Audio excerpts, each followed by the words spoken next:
因若最近真侪学校已经开始咧休寒，所以咱的桃园机场这2天嘛有出现人丁，出国检查是排假落长，引起民众怨叹。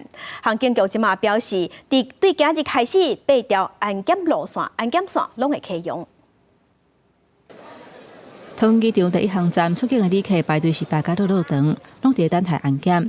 有旅客讲真少看到排队排甲即落型的，拢举手机出来翕。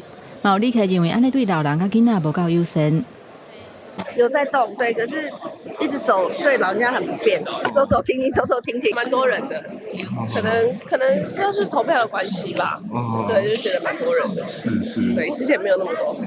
根据机场公司的统计，15出入境的人数有11万4千人，公司出境的人数就有6万人。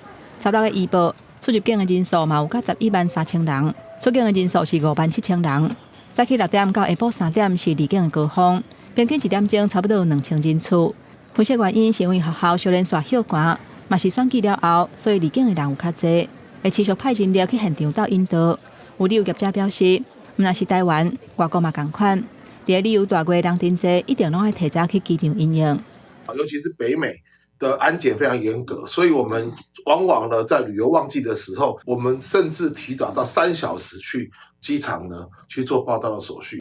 针对第1航站离境尖峰安检大塞车，目前航警局有甲7条安检线全部拢开来应用，另外还有1条当地的更新设备，会甲原地传统的电工机或者是电脑断层扫描仪，原本按算日了后才会开放。不过机场公司甲航警局去现场会勘了后，了解旅客人数增加的情形，决议甲扫描机提早伫17就开始启用，来增加安检的容量。